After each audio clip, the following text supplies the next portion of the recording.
istilahnya kita perlu penjabaran yang baik seperti apa gitu. Bikin apa? Untuk ya persiapan kita. Persiapan.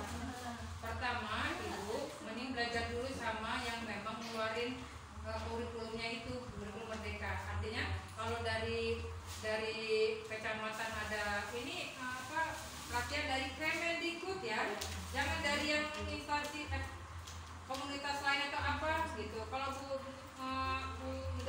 sama Bu Nina itu memang sudah kenal Umi duluan di komunitas, jadi mau membawa Umi ke sini itu versi Umi. Jadi jangan patokan itu kurikulumnya diajarin Umi. Jangan, karena kalau mau bersumber dulu perahunya sesuai perahu pertama. Masuk Kemendikbud risetnya dulu.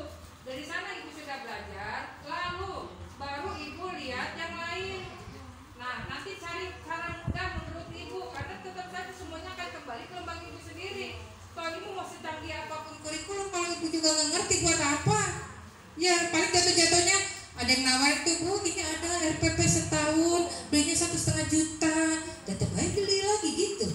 Nah makanya kata Pak pengawas tadi bilang kan, kurikulumnya baru keluar, tiba-tiba ada orang kreatif yang bikin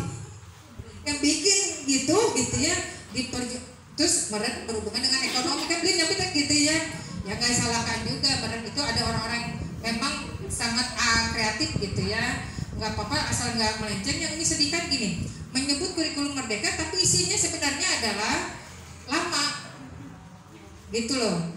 Jadi nggak di dalamnya tuh nggak ada hal yang benar-benar di arah kurikulum merdeka. Kalau ini sudah membaca pedomannya, sudah mengikuti YouTube Kemendikbud, lalu pakai versi ini sendiri. Nah itu loh. Jadi ketika punya alasan pun, kenapa begitu? Karena alasannya di lembaga UMI tidak cocok menggunakan, baru bisa bilang tidak cocok kan, gitu ya, tidak sesuai dengan lingkungan UMI. Nah itu bisa ngomong kan. Nah Ibu referensinya tercukup, tiba-tiba Ibu pakai versi misalnya cukup UMI misalnya. Nanti kita ditanya, ini kok kayak gini gitu, yang saya belajar begini, langsung ditelusuri, nyata UMI, habislah UMI bakal disalahkan gitu. Karena implementasi kurikulum merdeka terus dari media belajar yang UMI terapkan di kelas gitu. Jadi kalau mau belajar IKM ini mudah ke Kemendikbud Risteknya. Ada online itu banyak gitu. Kemarin banyak teman-teman UMI ini perlu ikut apa nggak, ikuti aja kalau misalnya nggak memberatkan gitu. Yang suka jadi masalahnya sedihnya gini, yang pernah dari teman-teman ya, berjam-jam ya Zoom itu kok berjam-jam, ganti pemateri gitu ya, tak ada yang paham karena bahasanya sulit dicerna meren ya.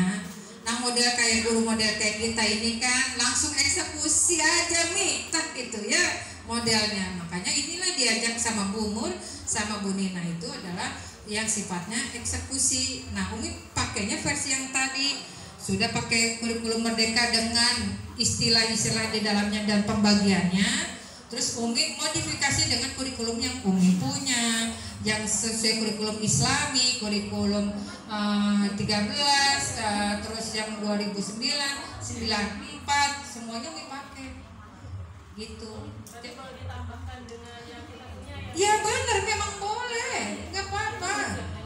Jangan betul, karena nggak ada yang artinya mewajibkan harus kayak gitu modelnya gitu. Ibu soal Umi sampai ngebongkar di komunitas Umi, udah ngomongin tentang penilaian ya, sumbernya dari Kemendikbud ya. Tahu nggak, ada 2 halaman yang nggak ada di pedoman itu. Yang sedihnya justru adalah giliran yang PAUD. 2 lembar itu nggak ada, kosong bener. Nah totalnya ke SD, SMP, SMA. Saya bilang penilaiannya PAUD tuh nggak ada. Artinya oke, deal ya, PAUD terserah kami ya, dan gitu. Oke ya, yang penting ada kisi-kisi itu kan, berarti model terserah kami kan? Ya. Ternyata memang ada pedomannya itu sifatnya narasi, tapi tidak seperti yang di SD gambarnya ada itu tentang penilaian. Ini emang mati, saya